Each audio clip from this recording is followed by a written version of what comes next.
A lo largo de la historia se han edificado diferentes tipos de muros.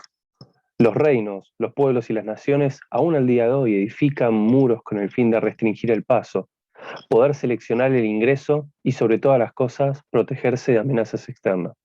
Hablar de muros entonces es hablar de protección. Aún si nos damos cuenta, los muros de nuestra casa nos protegen del frío o del calor, de la lluvia, del viento, del polvo. Es decir, que evitan cosas que nos pueden hacer daño, pero los muros también significan seguridad y firmeza. Los muros en los tiempos bíblicos significaban escudos. Cuando el pueblo de Dios quería entrar en la tierra prometida, recuerden, tenía que derribar previamente los muros, las murallas de Jericó.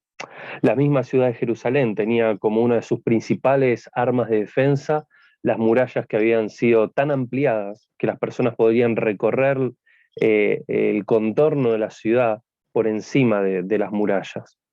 Era tal la eficacia de las murallas en los tiempos de los reyes, luego de la división del reino, que se comienzan a edificar en la periferia de las ciudades lo que se llaman las ciudades fortificadas, que eran literalmente pequeños pueblos armados, que cuando venía un ejército invasor, la intención era ir diezmando eh, a través de estas ciudades fortificadas a los ejércitos invasores, y cuando se enfrente al ejército principal del reino, entonces ya las fuerzas estén demasiado reducidas. Saben que yo meditaba que en nuestras vidas, y este es el tema de esta mañana, en nuestra vida también existen diferentes tipos de muros. Muros en los cuales podemos sentirnos seguros frente a los peligros o los problemas de la vida. Quizás tenemos algún buen empleo o un buen pasar económico. Y uno diría, ay, si a mí me fuera bien o si consiguiera tal trabajo, entonces me sentiría más seguro. Quizás nuestro muro es que estamos rodeados de gente que manifiesta amarnos y que nos sentimos a gusto, o quizás el grupo al que pertenecemos, o quizás haber alcanzado una meta, un logro. Quizás nuestro muro es nuestra salud. Nos sentimos fuertes, seguros cuando quizás somos jóvenes, y cuando van pasando los años o hay algún problema de salud, sentimos que esos muros se van derribando. La palabra de Dios nos habla de ciertos muros físicos, pero también nos habla de muros espirituales, muros que son en verdad indestructibles. Y si ustedes me acompañan a la palabra de Dios, dice Segunda de Reyes, capítulo 18, versículo del 9 al 10. Dice, durante el cuarto año del reinado de Ezequías, Segunda de Reyes 18, que era el séptimo año del reinado de Oseas en Israel, Salmanasar, rey de Asiria, atacó la ciudad de Samaria y comenzó a sitiarla. 3 años después, durante el sexto año del reinado de Ezequías y el noveno año del reinado de Oseas en Israel, Samaria cayó. El texto nos relata la caída del reino del norte por manos de los asirios, y saben que los asirios eran el terror de turno en los tiempos de Ezequías, a tal punto que el mismo Ezequías tributaba a Siria para no ser atacado. Dicen que los asirios infundían tanto pánico en los pueblos conquistados que literalmente cuando ellos se presentaban en las fronteras de la ciudad, cuando los pueblos veían a los asirios venir, dice que literalmente se quedaban estáticos, se quedaban inmóviles. Las estrategias de defensa empezaban a fallar. Ahora imagínense que este Ezequías respetaba tanto al imperio asirio, le infundía cierto temor a tal punto que él rendía tributo. Y ese tributo, por un lado, podríamos decir que era un muro que él estaba edificando. Él podría decir, bueno, mientras nosotros paguemos tributo, los asirios no nos van a atacar. Ahora, imagínense cómo se habrá sentido Ezequías cuando se enteró que habían atacado a su vecino Israel. Yo imaginaba que podría él llegar a pensar como muchas veces nos pasa a nosotros, ¿no? Cuando roban al vecino o la despensa de la esquina o le pasa algo al vecino de al lado, nosotros lo primero que pensamos, o al menos pensamos tres cosas, es lo primero, bueno, ¿cómo nos salvamos, no? Justo al lado, casi nos toca a nosotros. Lo segundo que pensamos es, bueno, en cualquier momento nos va a tocar, ¿no? Si le pasó al vecino, si le robaron al de al lado, si le entraron al otro, en cualquier momento puede ser que nos pase a nosotros. Si de tal vecino le diagnosticaron tal enfermedad, bueno, nos puede llegar a pasar a nosotros en cualquier momento. Pero en tercer lugar, lo que pensamos es un poco la justificación, ¿no? Y decimos, bueno, esto le pasó por esto, le pasó por otro. Le robaron porque no tenía rejas, seguramente lo vendieron, lo delataron, bueno, seguramente no se estaba cuidando, bueno, el hijo de la casa se le fue por esto, se fue por tal otra cosa. Y Ezequías podría decir, bueno, a Samaria lo conquistaron porque no tenía los muros que teníamos nosotros. Vuelvo a decir, tanto físicos como quizás de pactos. Y nosotros literalmente o habitualmente empezamos a escondernos detrás de esos muros, ¿no? Que aparentan darnos seguridad y firmeza. Bueno, al otro le pasó esto por esto, pero a nosotros no nos va a pasar. A nosotros no nos va a pasar porque nosotros nos cuidamos, porque nosotros de alguna manera tomamos buenas estrategias, tomamos buenas decisiones. Bueno, a nosotros no nos va a pasar porque nosotros tenemos al Señor de nuestro lado. Ahora, ¿qué pasa cuando esos muros son tocados o derribados? ¿Qué hacemos cuando esos muros en los cuales nosotros nos refugiamos habitualmente empiezan a ser dañados? Y yo pensaba cómo vos y yo podemos enfrentar los mismos peligros que los demás, pero de una manera diferente. Porque fíjate que lo que dice el texto empieza a relatar que esos muros que había levantado Ezequías empiezan a ser tocados. Dice Segunda de Reyes, capítulo 18, versículo 13. Dice, en el año 14 del reinado de Ezequías, el rey Senaquerib de Asiria atacó todas las ciudades fortificadas de Judá y las conquistó. Había ciertos muros físicos que había levantado Ezequías, como te decía, el pacto económico, las ciudades fortificadas, pero ambos dos empiezan a ser atacados. Las ciudades fortificadas son de alguna manera conquistadas y ese pacto económico es vulnerado, porque a pesar de que Ezequías estaba tributando, el rey asirio lo empieza a atacar. Sin embargo, yo encuentro en el texto bíblico que Ezequías ya había empezado a levantar algunos muros que son indestructibles para el rey de Asiria. Y son muros que nosotros, tanto vos como yo, podemos levantar en esta mañana. Fíjate lo que dice el texto en 2 Reyes capítulo 18, versículo 4. Dice que Ezequías, él quitó los santuarios paganos, destrozó las columnas sagradas y derribó los postes dedicados a la diosa Cera.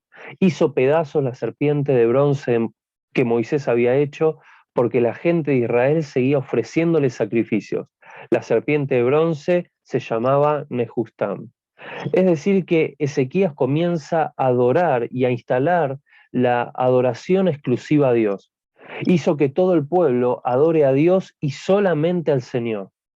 Por eso, en primer lugar, preguntaba cómo enfrentamos los mismos problemas que los demás, pero de una manera diferente, como hijos de Dios. En primer lugar, levantando el muro de la adoración exclusiva a Dios. Adorar a Dios de manera exclusiva es cuando tomamos la decisión de tenerlo a Él en el primer lugar de nuestras vidas. Adorar a Dios de manera exclusiva significa que Él es el único objeto de nuestra confianza. Yo quisiera que meditemos juntos en dos pasajes, rápidamente. El primero es Deuteronomio capítulo 6, versículo de 4 al 5, la famosa Shema. Dice, oye Israel, el Señor nuestro Dios, el Señor uno es. Y amarás al Señor tu Dios con todo tu corazón y con toda tu alma y con todas tus fuerzas. Ahora en el Decálogo, en Éxodo capítulo 20, versículo 3, fíjese que dice, Dios por medio de Moisés, dice, no tendrás dioses ajenos delante de mí. No te harás imagen ni semejanza alguna de lo que está en el cielo, ni abajo en la tierra, ni en las aguas debajo de la tierra. No te inclinarás ante ellas ni las honrarás, porque yo soy el Señor tu Dios, fuerte y celoso. Yo visito en los hijos la maldad de los padres que me aborrecen hasta la tercera y cuarta generación. Interesantemente podemos ver que en estos dos pasajes, a la luz de cómo espera Dios que le adoremos, dice, no te vas a inclinar a otros dioses ni le vas a rendir culto. Y esto sucede cuando nosotros le damos crédito o mérito a alguien o a algo o a alguna cosa de algo bueno que nos haya sucedido o que hayamos alcanzado. En este mismo sentido, Dios a través del profeta Isaías le dice, Isaías 42:8, yo soy el Dios todopoderoso, ese es mi nombre. No permito que otros dioses reciban la honra y la alabanza que solamente yo merezco recibir. Es muy interesante esto, porque el pueblo de Dios continuamente se veía tentado no solamente a adorar a otros dioses, sino en buscar refugio en otros dioses, pero mucho más aún, el atribuirle a otros dioses los beneficios sobre su vida, aún los que había hecho Dios mismo. Yo quiero invitarte a que vos recuerdes por un instante las palabras de Aarón después de construir el becerro de oro. Le dice al pueblo, luego de elegirlo, cuando Moisés estaba demorándose unas horas en el monte, y Aarón le dice: Israel, estos son los dioses, ¿se acuerdan? Que te sacaron de la tierra de Egipto. Ezequías se asegura de que nada se pueda llevar la gloria que le pertenecía a Dios.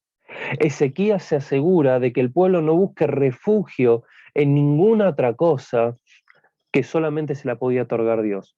Ezequías se ocupa de que nada le genere al pueblo una confianza más allá de la que Dios le podía llegar a ofrecer o a propiciar. ¿Por qué te digo esto? Porque fíjate el detalle que dice que hasta un Ezequías derriba el monumento que le habían erigido a la serpiente de bronce que había de alguna manera levantado Moisés en el desierto cuando estaban las plagas de la serpiente. Algo que Dios había hecho por un momento para que el pueblo ejerza fe.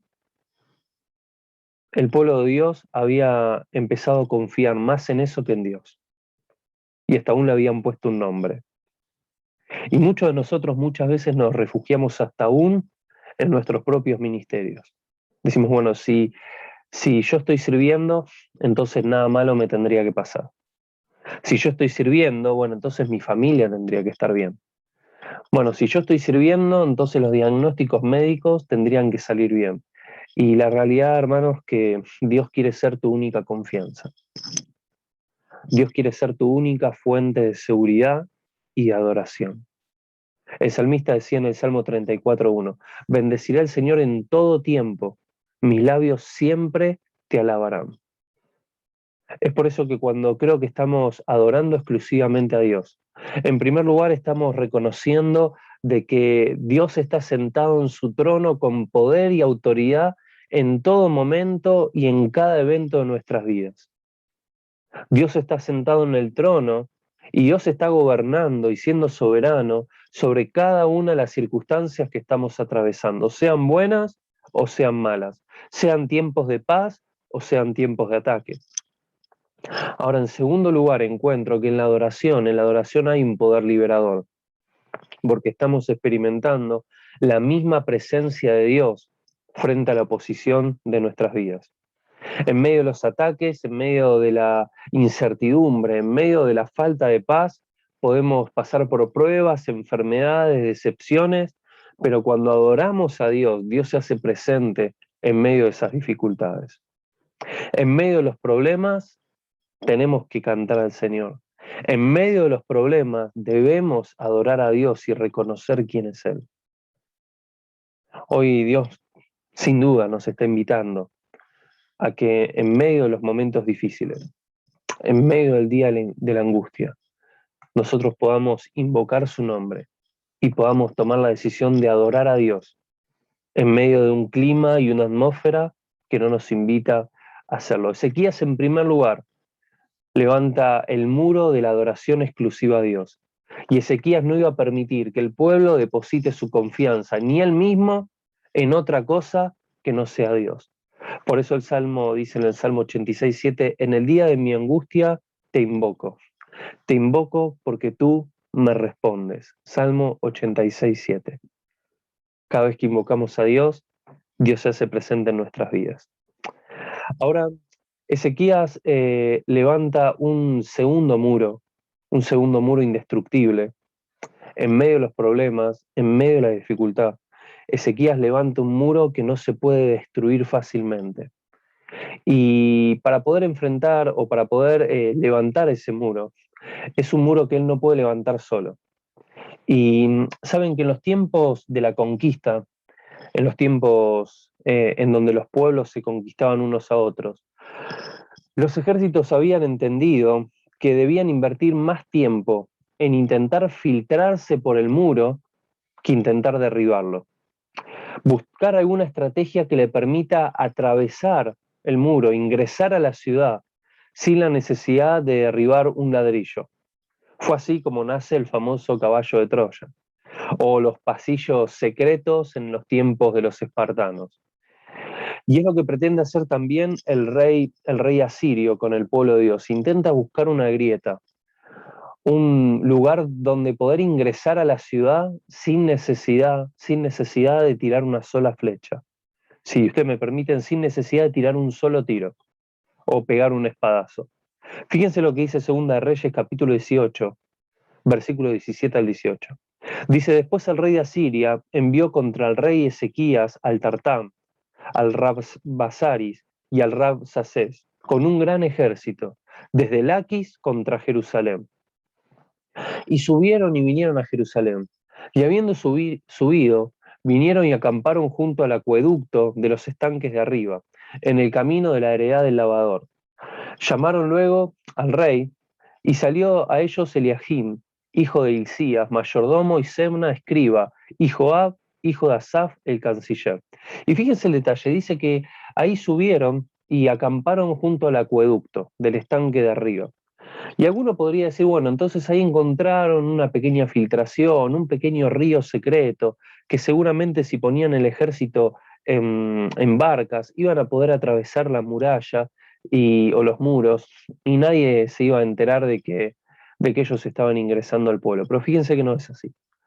Dice en el texto que el rey de Asiria envía muy astutamente a tres oficiales muy importantes. Envía en primer lugar al comandante o al jefe del ejército, de ese gran ejército que había enviado. Envía al Rabsasaris, que es digamos, el agente que estaba a cargo de los asuntos militares. Y envía finalmente a aquel ministro que estaba a cargo de las relaciones exteriores. Y presten atención al mensaje que dice, porque alguno podría decir entonces, bueno, no entraron por el acueducto, entonces estos tres, que eran los más fuertes, le propusieron una pelea, diríamos, con los jóvenes un mano a mano contra los mejores del ejército de Dios. Pero fíjense que tampoco era esa la estrategia. Miren cuál es la estrategia, porque esta misma estrategia se puede estar levantando hoy en tu familia, en tu hogar, en tu lugar de trabajo o hasta aún en nuestra iglesia. Dice Segunda Reyes capítulo 18, versículo 19. Y el Rabsacés le dijo, vayan y díganle a Ezequías que así dice el gran rey de Asiria. ¿Qué bases tienes para estar tan confiado? Sin base alguna, aseguras contar con planes y fuerzas para declararme la guerra. Pero ¿cuál es tu apoyo para rebelarte contra mí? Fíjense que son palabras de amenaza y menosprecio. Son palabras que atentan directamente contra el primer muro que había levantado Ezequías. Dice, ¿cuáles son esas bases que tenés para estar confiado? Sin base alguna, aseguras contar con planes y fuerza para declararme la guerra. Él está diciendo, acá no hay estrategias que puedas tomar para poder vencer contra mí. Por más que estés guiando al pueblo a adorar a Dios y por más que te refugies en esa estrategia de nada te va a servir contra nosotros. Y alguno podría decir, bueno, están atacando contra la fe del pueblo. Bueno, sin duda en primer lugar, pero fíjense que hay unos detalles más. Versículo 28 del mismo pasaje de Segunda Reyes 18. Dice entonces el Rabsacés se puso en pie y clamó a gran voz en la lengua de Judá, y habló diciendo, oíd la palabra del gran rey, el rey de Asiria. Así ha dicho el rey, no les engañe Ezequías, porque no os podrá librar de mi mano.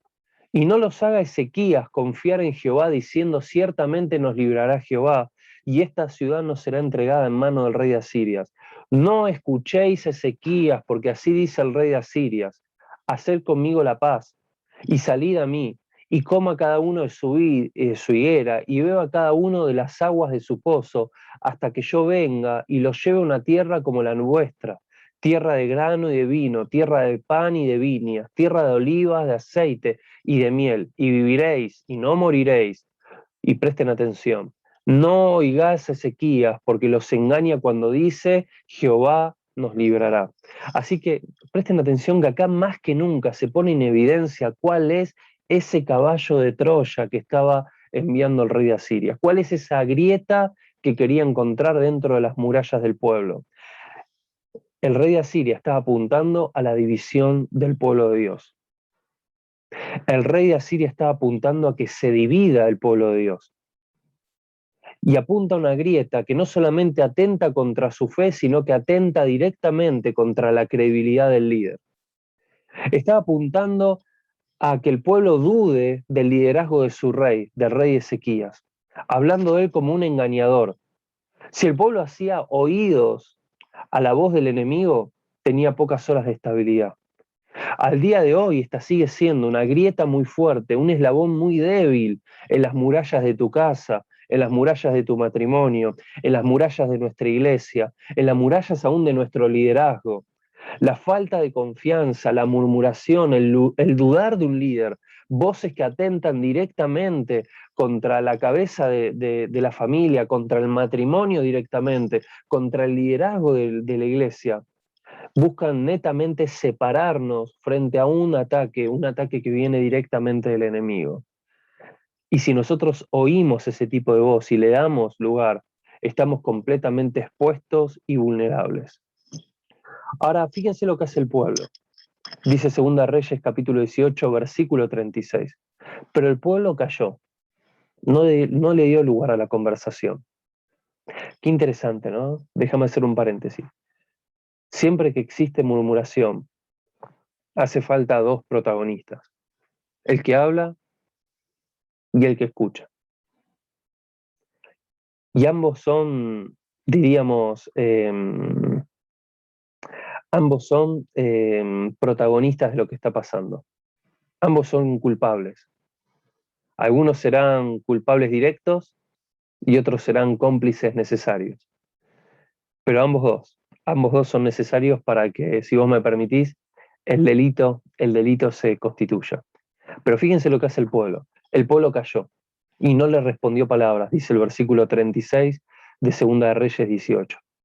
Porque había mandamiento del rey, el cual había dicho, no le respondáis. Entonces Eliasim, hijo de Hilcías, mayordomo, y Sebna, y Joá, canciller, vinieron a Ezequías rasgados sus vestidos y le contaron las palabras de Rabsacés. Y fíjense cómo el pueblo está unido. Los líderes están unidos.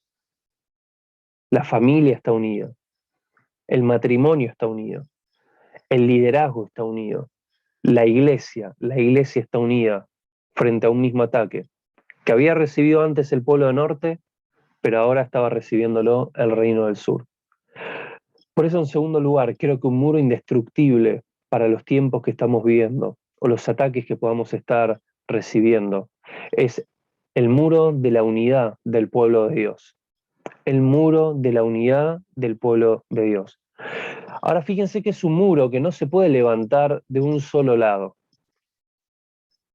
Ezequías había dado una orden, pero era necesario que el pueblo también sea protagonista para poder levantar este muro. Ahora, es un muro que se levanta de dos lados. En primer lugar, el pueblo no cede ante el rumor. Mire lo que es el pueblo. Además de que las palabras de Rabsacés pudieron haber calado profundo, dice que los líderes rasgaron sus vestidos. Lo habían dañado, pero no le estaban dando lugar al chisme, ni a la murmuración. Pero este segundo muro que te estoy diciendo de elevar, el primero dijimos que era el de la adoración exclusiva a Dios, pero este muro de la unidad, como te digo recién, es un muro que hay que, si vos me permitís, edificarlo y revocarlo de ambos lados. Porque si vamos al texto paralelo en Segunda de Crónicas, capítulo 32, vamos a encontrar un detalle. Segunda de Crónicas, capítulo 32, versículo 15 al 16, es el texto paralelo. Y dice, ahora pues no los engañe Ezequías, ni los persuada de ese modo, ni le crean que si ningún Dios de todas aquellas naciones y reinos pudo librar a su pueblo de mis manos y de las manos de mis padres, cuánto menos vuestro Dios os podrá librar de mi mano. Y otra cosa más, hablaron sus siervos contra Jehová y contra su siervo Ezequías. Y presten atención, ¿cuál es la respuesta? ¿Cuál es la respuesta de Ezequías? Segunda de Crónicas 32:20. Dice, mas el rey Ezequías y el profeta Isías, hijos de Amós, oraron por esto y clamaron al cielo. Y pensaba, este es un pueblo que está unido, donde los líderes están unidos, si vos me permitís el paralelismo, donde el matrimonio está unido, donde la familia está unida, donde la iglesia está unida, pero no está unida de cualquier manera, sino que está unida en oración, unida en el poder, en el acuerdo que hay a través de la oración. Este es un muro indestructible, es un muro que presentamos batalla cuando estamos reunidos, pero cuando estamos orando. Yo creo que hay gran poder de Dios derramado en una iglesia, en una familia, en un matrimonio, en un liderazgo que ora, pero que ora unido, que ora en acuerdo. Hemos sido testigos en este último tiempo en nuestra iglesia de grandes milagros que Dios ha hecho en medio nuestro, pero la iglesia estuvo orando unida. Matrimonios que se han restaurado, hermanos nuestros que por la mañana y en la madrugada habían tenido una ACV y el diagnóstico era de alguna manera fulminante, era de lo más desalentador, y la iglesia comenzó a orar y a las pocas horas recibimos un mensaje de este mismo hermano que ya podía hablar y que estaban hablando de que no le daban el alta ese día porque se iba a quedar un día en control y porque era sábado, pero que ya el día lunes volvía a su casa.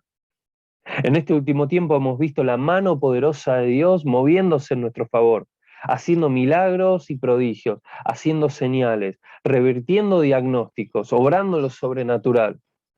Pero tenemos que reconocer de que la iglesia estuvo orando unida. Frente a los mismos ataques que reciben personas que están a nuestro alrededor, nosotros contamos con el recurso de la oración en acuerdo.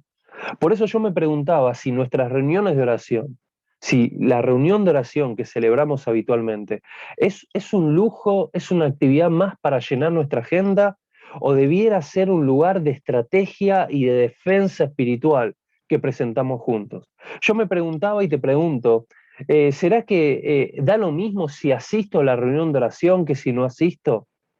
¿Será que voy a la reunión de oración para cumplir, para que algunos me vean? ¿O porque en verdad estamos levantando un muro indestructible? ¿Qué pasaría si en esta próxima semana, todos juntos nosotros, nos reunimos en nuestra reunión de oración y clamamos al Dios de los cielos por aquellos motivos que nos están pesando, por esos ataques que estamos recibiendo? Evidentemente hay poder en la oración. Dice en 2 de Crónicas, capítulo 32, versículo 21 al 22, cómo de alguna forma termina esta historia. Y vos fíjate cómo termina la historia. Dice 2 de Crónicas, capítulo 32, versículo 21 al 22. Y dice lo siguiente: entonces el Señor envió un ángel que destruyó al ejército asirio, junto con todos sus comandantes y oficiales. Sennacherib se vio obligado a regresar a su propia tierra avergonzado. Y cuando entró al templo de su Dios, algunos de sus propios hijos lo mataron allí a filo de espada. Y así como el Señor libró a Ezequías y al pueblo de Jerusalén del rey Sennacherib de Asiria y de todos los demás que lo amenazaban, entonces hubo paz por todo el país. Vos sabés, hermano, que yo creo y estoy convencido de que hay poder en esa oración que levantamos en acuerdo. Yo creo que es un muro indestructible cuando la iglesia decide que la única fuente de confianza sea el único Dios verdadero. Yo creo que hay un poder de parte de Dios delegado a su iglesia y hay muros indestructibles que podemos levantar en este tiempo para que nadie pueda presentarle batalla al pueblo de Israel, mucho menos a los hijos de Dios en este tiempo. Yo creo que hay poder delegado por parte de Dios para que nosotros podamos, a través de la oración, proteger nuestra iglesia, proteger nuestra ciudad, proteger nuestras vidas, proteger nuestras familias, pero hasta aún proteger a nuestros propios hijos. Yo pensaba en este tiempo, ¿quién levanta esos muros protectores? ¿Quién levanta esos muros protectores para con tu matrimonio? ¿Quién levanta esos muros protectores para con tus hijos? ¿Quién levanta los muros protectores para con los jóvenes de la iglesia o los adolescentes?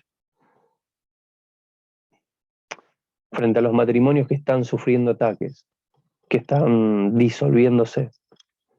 ¿Quién levanta muros protectores sobre sus vidas? ¿O enviamos a nuestros hijos al mundo sin ninguna protección? Van a la escuela sin ninguna protección. Vamos al trabajo sin ninguna protección espiritual. ¿Quién está levantando hoy los muros de tu casa? ¿Quién está levantando hoy los muros de tu iglesia? Termino con esto. Dice Zacarías, capítulo 2, versículo 5. Entonces yo mismo seré un muro de fuego protector alrededor de Jerusalén, dice el Señor. Y yo seré la gloria dentro de la ciudad. Te lo leo una vez más. Entonces yo mismo seré un muro de fuego protector alrededor tuyo. Es mi anhelo que en este tiempo podamos juntos levantar muros indestructibles frente a los ataques que estamos recibiendo a diario y que la iglesia pueda estar unida, no dándole lugar a la murmuración, no dándole lugar al chisme, no dándole lugar al descrédito, sino que podamos estar unidos y unidos en oración. Cuando la iglesia está unida, cuando la iglesia está unida en oración y cuando la iglesia adora solamente a Dios, el Señor mismo es un muro, una muralla a través de nuestras vidas. Déjame orar en este tiempo. Padre, en el nombre de Jesús, te queremos dar gracias por tu palabra. Gracias porque es viva y eficaz, es poderosa, pertinente y sin duda, Señor, sin duda es también aquello que estamos necesitando escuchar en este tiempo. Señor, en el nombre de Jesús es que en esta hora renunciamos a poner nuestra confianza en otra fuente que no seas vos, Señor. Señor, nosotros confesamos con nuestros labios que vos sos nuestro Dios protector. Vos sos nuestro único objeto de honra y de adoración. Señor, no hay otro como tú, no hay otro como tú que sea digno de alabanza, de gloria y de adoración.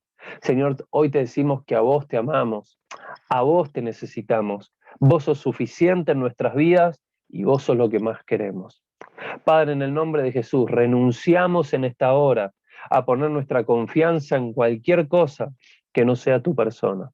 Señor, hasta aún renunciamos, Señor, a poner nuestra confianza en alguna persona que nos pueda intentar infundir, Señor, o propiciar bienestar, placer o seguridad.